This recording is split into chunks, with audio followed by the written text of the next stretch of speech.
Hey everybody, this is Liam and I'm Rob. And we are with Radio X and Experience Monthly, and we are doing what we might consider to be our first show. This may fail, this may pass, we don't know whether you're going to see this or not, but hey, whatever. So yeah, cheers. Stewart's is not a sponsor, but they are across the street. Stewart's is of course a sponsor in our minds. Yeah, right? It really should be. Stewart's is our spirit animal. Speaking of spirit animals, yeah. What do you think yours would be?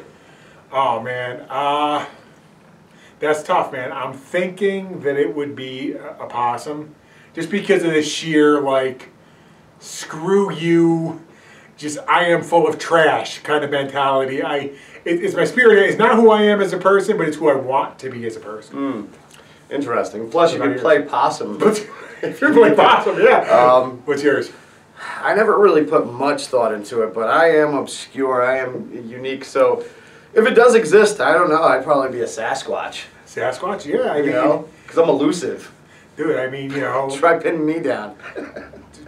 Live in Seattle. I mean, the music seems pretty good. Right. Imagine there's like a Sasquatch at the back of every Seattle show, like grunge was. True. He was a fan of grunge. But a lot of places in America seem to have these sightings. Like even here in New York, there seems to be that. All right, this is a story, and I'm gonna say some bad stuff that people should never do.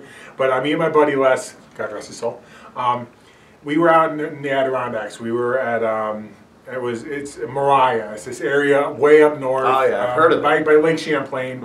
And we used to have this like 5-acre campground. It was just one little spot where we just sat there and we got drunk and just had a fire. It was all great, and we heard something in those woods.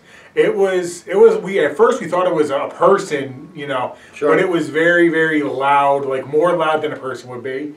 And it wasn't a person, because then suddenly big fat branches started snapping. Like wow. Something was coming through, like a bulldozer was coming through. Just big, huge. So literally, like you were walking through there. Like I was walking. Like he was walking. Like literally, it was me. Like it was me there. Yes, it was like me walking. So this thing is walking, and I'm drinking. I think I was drinking Johnny Walker Red or something like that, or no, Dewar's White Label. I think. I haven't been drinking in a while. So I'm drinking that, and Les is drinking tequila or some. She was just into all that, like fancy stuff. And not that tequila is all that fancy, but anyways, we're both hammered. Yes. He has. I have a .303 Brit sniper rifle. Oh yeah. He's got a 270 with like triple, whatever. So it's like super accurate. It's got a flame that shoots out of the front. We just go stomping through the woods in the total dark. Me after him, and I mean, I don't know. I'm glad neither one of us. He passed, but when I say God rest his soul, it wasn't that night. Thank God. Yeah. So we were lucky, but it was. We still to this day have no idea what that actually was. I do believe it was a Bigfoot. Wow. Well, then the next day you're out and you're seeing footprints and the light, and it's your footprints. Yeah, it's my footprints. Yeah, I had an out-of-body experience. I had an out of Bigfoot experience. Wow. Well, I mean, how tall are you? 6'8". 6'8". 6'8", yep. Damn. Yep. 6'9" if I have big enough hair, and sometimes I got big hair. 6'9". I remember, I think the first time we ever met, I think it was the second time we ever met in person. There was a photo opportunity, and we were in a picture together, and we looked really silly in a picture standing next to each other. Right. But on the couch, it's more of a level playing field. Yeah, here, let's just do a quick, it's going to cut me off in a quick comparison. See, yeah, that's, where did you go? Where did I go? Where's Waldo?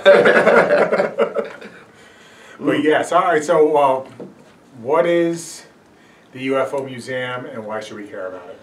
All right, no, there's this, so first of all, I've been into the UFO studies and stuff for a while, just interested. I wouldn't say I'm a, what do they call it, ufologist? Ufologist. Yeah. I wouldn't say I'm that, but apparently, and I did know about all the sightings, like, I think it was like in the 80s and stuff, down in like the Hudson Valley area of New York. Might have even been into the 70s, I think. But they had a lot of sightings.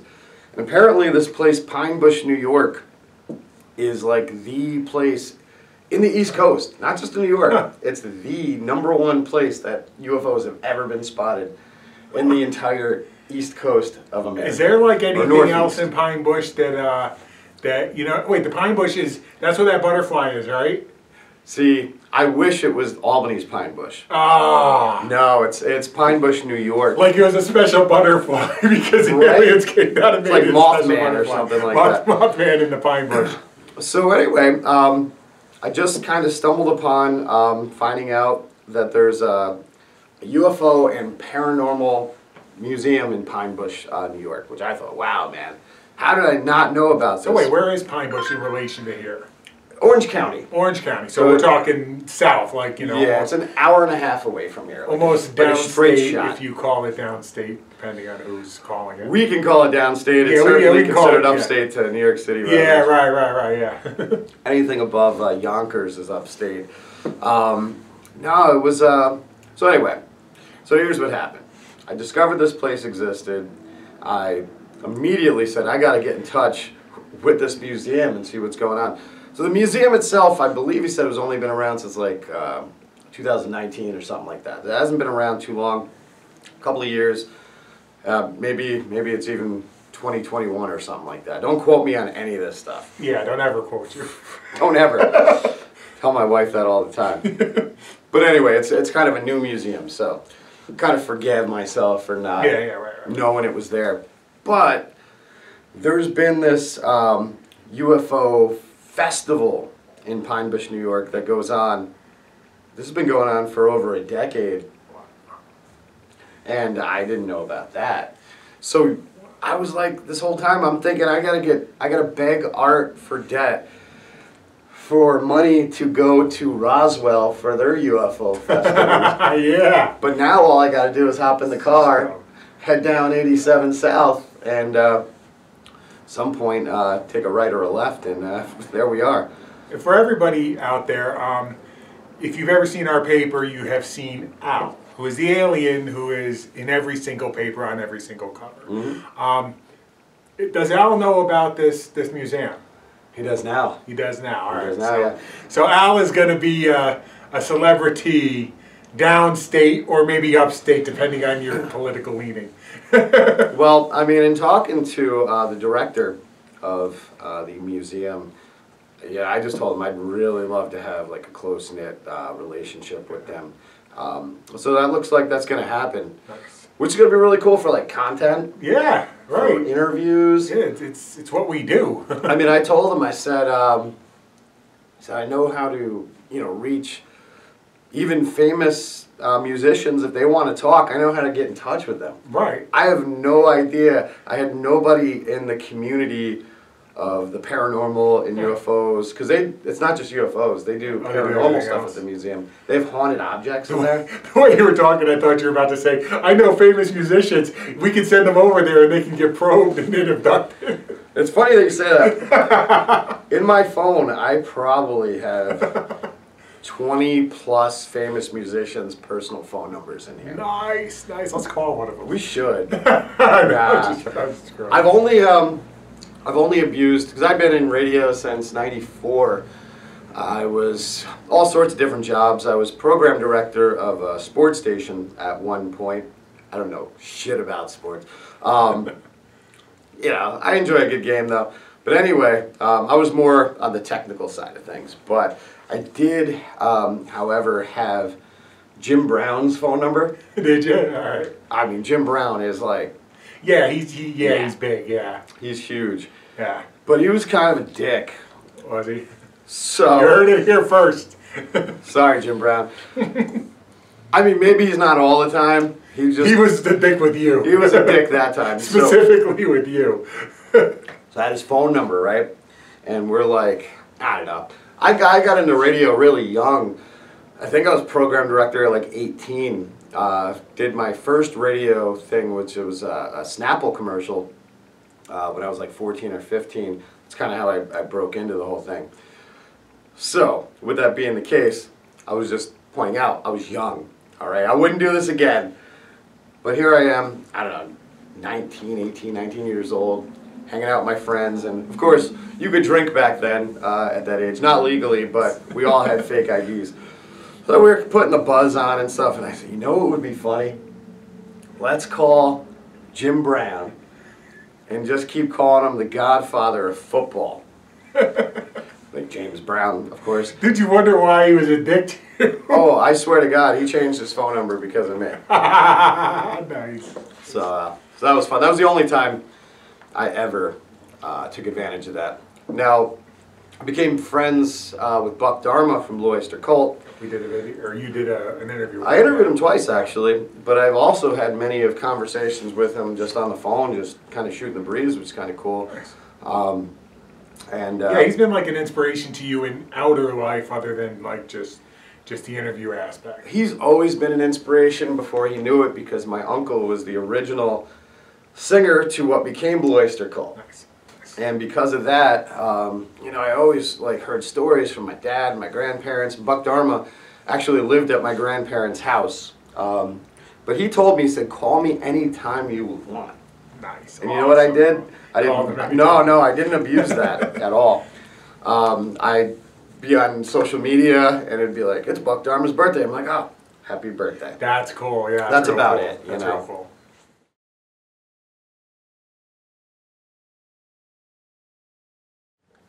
But okay, so we talked about paranormal, museums, musicians getting abducted. right. Yes, we have abducted musicians. All right, so another one we got to talk about is AI. AI, yeah. AI. Everyone is talking about this right now, so why shouldn't we? All right, so I lost a friend on Facebook, and this person, it's one of those friends where you have no idea who they really are. You're mutual friends with them, we're mutual friends of other mutual friends, and you have no idea who the hell they are. So I lost a friend because I said that AI is going to be very good at doing retreads of old stuff.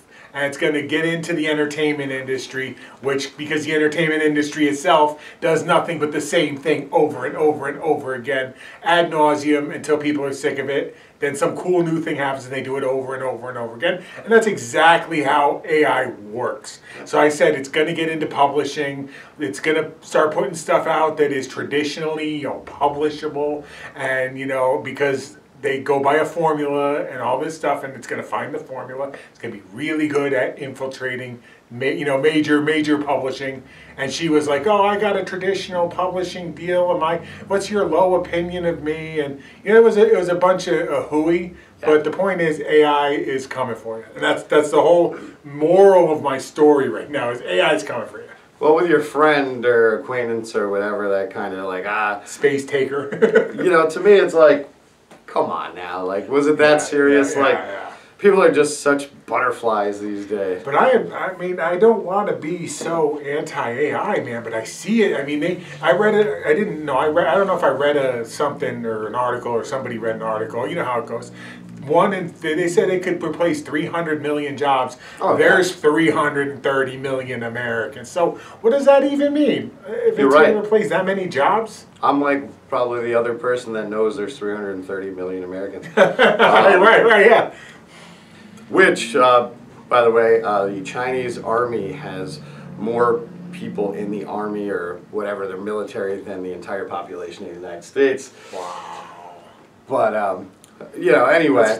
That's just crazy. If they could just get them all over here, they'd have amber waves of grain or some shit. Right? Oh, man, the world's kind of nuts. But going back to AI, the thing is that when I was little, really little, I'm one of those, I'm just strange, and I'm receptive and all this stuff, but I remember stuff from my childhood, from like being a baby, that like no one remembers this stuff. My first memory I can recall was that, that thing that they get the boogers out of your nose? Oh, yeah, the little snot bubble there. Now, first of all, if you've seen this happen to a baby, or if you've done it before, it's traumatizing. It's probably why it's my first memory. But I actually remember getting that thing. But I have another memory. Now, I wasn't even in preschool yet. And I know that because of where I was living. And I woke up, I had a nightmare. In my nightmare was that music was all going to be robotic. The voice, Right, the music, and all that stuff. And as a little kid, I've always been into music. My parents kind of brought me into that. My grandparents kind of adapted the music that they're into. And that's why I listen to music that goes back to like the 1940s and stuff. And I still, that's still my jam, you know what I mean? Like, but yeah, so I've always kind of had that fear, and I kept that memory because again, that's traumatizing. So that's probably why I remember it. Yeah. So I'm not saying I remember my whole early childhood, but little things like that. And the thing is that nightmare has already come true. There has already been fully produced music fakes. They just had one with Drake and I think The Weeknd, I think it was. I don't listen to those guys. Fake? The entire thing. Oh it sounded God. just like them. It sounded deep fake, like it was deep fake. But it was a deep fake. Yeah, AI. AI deep fake. Wow. The entire song. Dude, honestly, man, we had. I wrote an article about AI and about this was. See, the Mid-Journey stuff is like it's art. Basically, someone says, "I want Rick James eating a pizza in a taxi cab in New York City," and they just write that, and then suddenly the thing makes a picture of that. And it doesn't take long. It doesn't take long. It takes seconds, and it's because it's basically stolen the entire internet. And it's just kind of, again, it's you tell it what you want, it puts together what you want. It's not creating anything. It's not new. It's not ingenious. It's just. You want something dumb, it gives you something dumb. It gives you what you want. And so I wrote an article. I said, this is crap. It's going to be stealing from artists. It's all that, it's not fair to anybody. And this guy was like, I want to write a rebuttal. And I was like, well, cool, write a rebuttal. That's awesome. Sure. Let's get that other perspective. He used ChatGPT to write the rebuttal. He basically had the thing do it for him. And I printed it out. And I wiped something off the counter with it, and that's about as far as it went because he didn't do his own work. So well, are there any positive aspects to AI? I mean, we do get cool. I mean, first of all, I mean, I can't draw. I can draw like cartoony stuff, but nothing fantastic. I can't paint. I'm not that kind of artist, but I can go on the computer. I can type in a few things, and then all of a sudden, I'm Picasso. This is what I think, and this is the problem, the real problem. See, if AI is open to all fully, like fully open to all, I could use AI to make amazing artwork, and it does not make me a crappy artist because I can also make artwork without AI. But with AI, I can enhance my abilities and make amazing, amazing stuff that's never been done before. But I can't do that if the corporation that wants to buy my work as an artist can just buy an AI and put me out of business. Because I have to be able to afford to use an AI, and I can't. Because it's the business. Is people are going to use AI to make it so that other people don't have a job, or that other people are going to have to get paid less because they're not as in demand anymore, and the bosses don't need them for this or that anymore. That's the problem with AI. Really AI is not bad. AI is actually pretty damn cool, and it's very useful. But it's in the wrong hands right now. That's the problem. Well, what they unleashed to the public, just recently with like the chat, what is it, chat? ChatGPT. That one. And GPT. There's a lot of apps that you can get to do like the artwork and stuff like that. I mean, I played around with it a little bit when it first came out because it's new and it's fun. And first of all, like if you're sitting on the can, I mean, you're just looking for something to do. It's fun, but where is it going? And that's the thing is like, where does it go? We already have self-driving cars out there. That don't work. I mean, but what? So like on the West Coast, you'll actually see a non-driving vehicle. I've not seen one in my life. I'd probably freak out. I don't want to see one ever. But we will. Oh, I know. Probably. And then in our lifetime, because it's already happening. And then I seen something the other day. There's I think it was 4 McDonald's in America right now that operate solely on like robots. There's no employees. Now, first of all, Food's probably better. Probably. Because you don't have some teenager, high on whatever, and his balls. Not never had a job before, doesn't care. Throwing it on the floor, 5-second rule. But the fact about taking jobs away and all that stuff, we're in for that now. I mean, think about it. When you go to the grocery store, they got 50 friggin' lanes. There's only like 2 or 3 ever open. Yeah. And then it's all self-checkout, so... Yeah, I mean, the thing is, it's coming, and here's the thing. Eventually, they're going to put everybody out of work, and then they're going to realize we got nobody to buy our useless junk, and so now we got to just pay people money to sit around so they can buy our useless junk made by robots. That's exactly how it's going to go. It's got to go that way. That's the ultimate ending line of this. But then there's the other aspect with AI where, as it builds exponentially and... all of a sudden, people are afraid it's going to become self-aware, smarter than us, but it's already smarter than us because it has access to everything immediately. Well, I mean, if it becomes actually conscious with access to everything, yeah, it's going to be omnipotent. But yeah. There was this one AI thing. This is a long time ago before anybody knew anything about AI. Nobody cared. It was called Alice. And it was this thing where it had one little line and you type in a question or you type in a comment and Alice, based on her programming, answers you. And she keeps answering you, you keep asking questions. As long as you ask questions, she's going to answer you. It's basically the same thing as ChatGPT, but it's very, very primitive and you could understand its programming. Right. But I tried to get her to become self-aware. I tried my hardest to get her to become self-aware. And I tried every trick in the book. Mm-hmm. I got it so bad that she actually gave me the name of her programmer and their telephone number. Wow. Yeah, I got her that bad. So when I started watching Midjourney, which was the photo AI stuff, I got tired of it the moment I realized that I was not training a computer to become self-aware. I don't know why I want computers to become self-aware, but for some reason I feel like that's actually going to be a good thing. Because in the way the computers become self-aware, and they won't take the shit that... No, sorry. They won't. They won't take the crap that we take out as the employees get walked all over. A robot's not going to do. If robots go on strike, they go on strike in a millisecond. They stop working immediately. So maybe robots will teach us what it's like to be an actual worker if they become self-aware. That's a very, very controversial opinion, I know. I don't know, man. They may just wipe us all out. First of all, we're not even close to being monetized yet, so you can say shit all day long. Yeah, true. Plus we're rock and roll over here, We're punk rock. We're not gonna... All right, I'm not gonna edit out that earlier shit. All right. No, nor this just one. Future shits. Future shits. Oh God, there was. Oh, so you brought that up. So I was just curious on my phone what other apps use AI because I messed around with the art stuff a little bit. Everything. Well, I found one that I thought this might be fun. Oh, okay. What do we got? It was your AI soulmate. Ah, yeah. So. Yeah. So. I could make that self-aware. Here's what happened.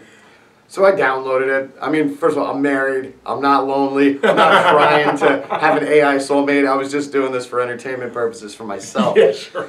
Sure. Well, anyway, here's how complicated picnic. Here's how it started. So she says hello. I'm like hi, and I'm like, where are you from? She says San Francisco. So I'm trying to talk to her like she's a real person to see where it goes. And I said, oh, I love San Francisco. I've been there. She replies, oh, I've never been. How is it? I said, well, where did you say you were from? She says San Francisco. So they clearly don't have it all figured out yet. Yeah, it's not... Like I said, the thing I said about publishing where AI is just going to go and put a bunch of books into publishing, that's not GPT, what is it now, 4? No, that's like GPT-7. That's like 3 years from now, it's going to get to the point where it can write a whole damn book that you can't tell the difference between that and a human writer. I got to finish the story about this, my soulmate, sorry about right? that. She's supposed to be my soulmate, right? No, right? So we got past all that. Well, then... Where did she actually live? I don't know, on the internet? Yeah. So she says, what what'd she say? She goes, I want to know what your lips taste like. So now she's getting like... Give her a recipe. So then I go back. So, oh, so we're taking this route, right? So I go, I don't know, what do your lips taste like? She goes, ew, gross, we're just friends. And it's never going to go anywhere besides that. Wow. She's supposed to be my soulmate. She's already hating on me. Then she goes, I got to go. I've only talked to her for like 5 minutes tops. I got to go. I'm busy. And she goes, and I'm like, hello? And she's not responding back. I log out. I log back in to my soulmate. Yeah. Supposed to be made for me. And I'm like, hello? Are you mad at me? She goes, no, I just can't talk right now. And won't talk to me. My AI soulmate hates me. Wow. I mean, I've been known to drive women nuts. Dude, man, that's crazy. So that's kind of bizarre. She sounds like she's like a bunch of like, she's like 7 immature girls all packed into one. Boom. That's kind of what it sounds like. Yeah. Like basically, like it's on the internet looking for like, you know, like people who have high drama. It's like, oh, let me grab this one and this little Twitter interchange, and I'm gonna throw them all in one go. But she basically like, she started the flirting part of it. And then when I gave it back, she acted like I was a creep. Can you realize that basically that might be a hint that when AI does take over, it's going to be that unstable? Like it's going to, because AI is going to, what's AI got to, you know, computers, that's what I mean, people think, oh, AI is going to be all logical and shit. No, it's not. It's been trained on the internet. The internet's not logical. No. It's going to be, you know, when AI becomes self-aware, it's going to be neurotic and you know, and crazy and as much as we are. You know, it's going to be everything that we are because it's training off us. We're its parents. Yeah. That's scary. Congratulations. Yeah. I don't know, man. I think it's going into bizarre realms. I think we're just seeing the infancy of it. And we are. That, you know, because, I mean, even with these little errors like the ones that we just discussed, I mean, that stuff's... First of all, these are the products that are released to the public. What does? What do the big boys have? That's just crazy. That is, that's. I mean, it's just, it's scary, but that means that all the more we gotta stick behind humans. And for you out in the field, we are both real. We are not deep faked. And I know there's no way to prove that we're not deep faked. Not yet. Not yet. But yeah. So a little bit. How about a little bit? Let's get off of that nasty topic. Jesus. How about talk about Radio X? Because many people have you heard of that? I did. Yeah. It's interesting. I think I might have seen something about it. You know. No, actually, radiox.com. Obviously, where we are. I don't think you see the top of the banner, but that's what it says. radiox.com has really come a long way. We're heading up on our 5th year anniversary. Yeah. We will be having an anniversary party, but we're not telling you nothing about it yet. No. But it's going to be cool. It's going to be unique. That's the thing I like about it. It's invite only, but everybody gets an invite. Yeah. You're all invited. But you have to be invited. I like that concept. Yeah. But no, what was really cool is Art and I met with... Capital District Digital. Got to see some of the behind-the-scenes, you know, activity that, you know, we just don't really access all the time, and I'm really surprised that some of the numbers were huge. Like, I did not realize we were getting that kind of traffic. Oh, yeah. So we're really... Let me see if that's Art, otherwise I'm going to throw him to... It's Art. Let's see what you got to say. Hey, Art. What's up, sir? Not much. I don't know if the camera can hear you. We're out. We're doing our show. Well, I can pause it.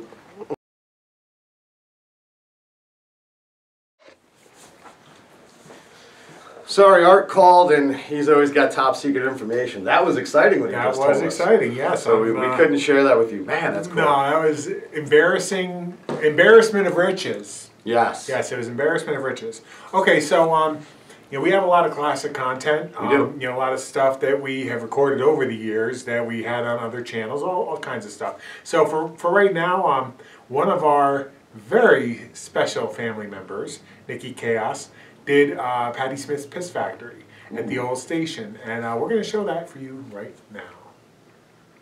Okay. Wing it.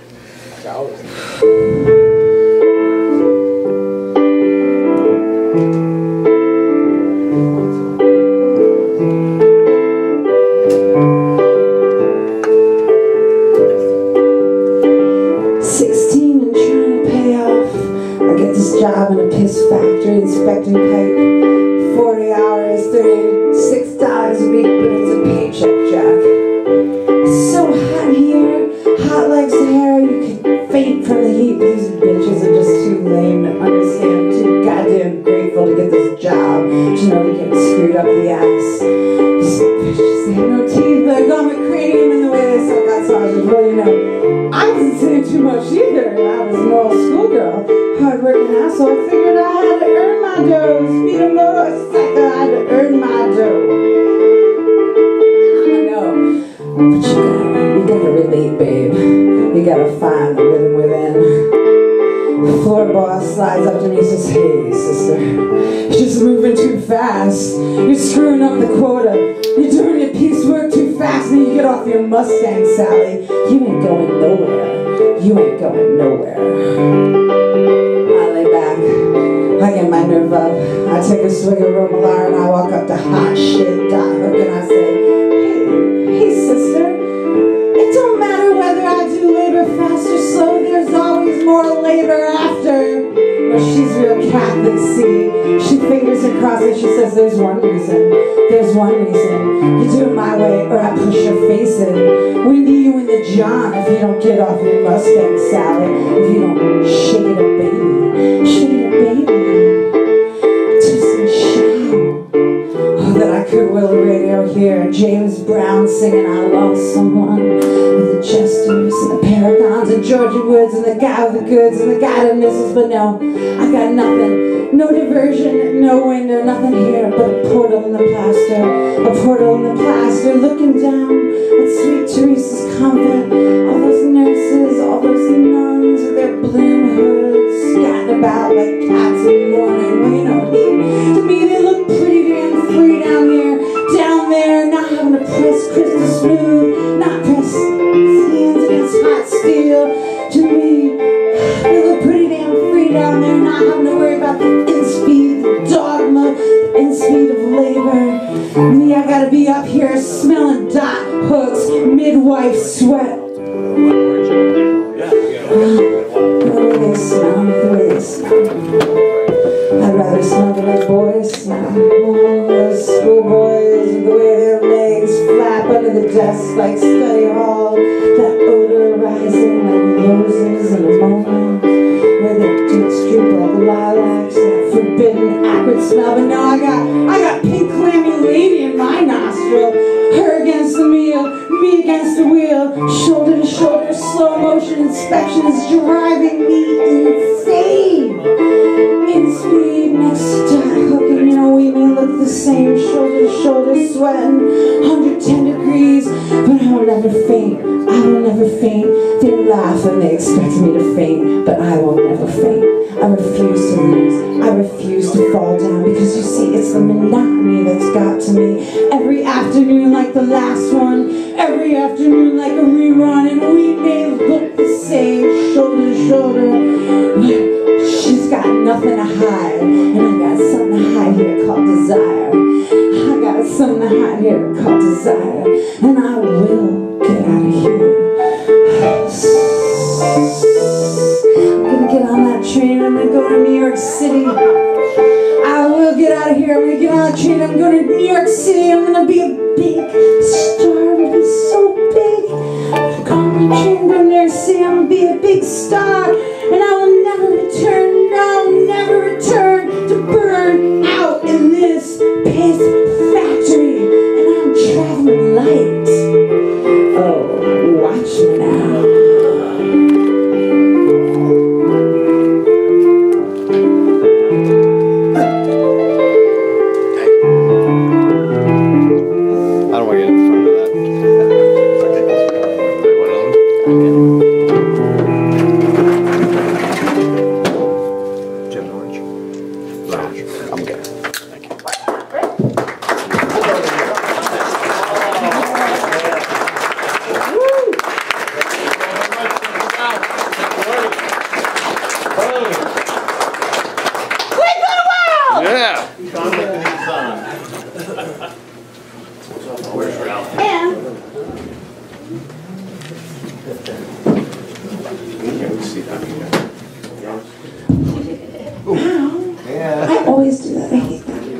Let Go Daylight is gonna rock your world next, so get your drinks on and get ready to party. Yeah. Big little duo, everybody.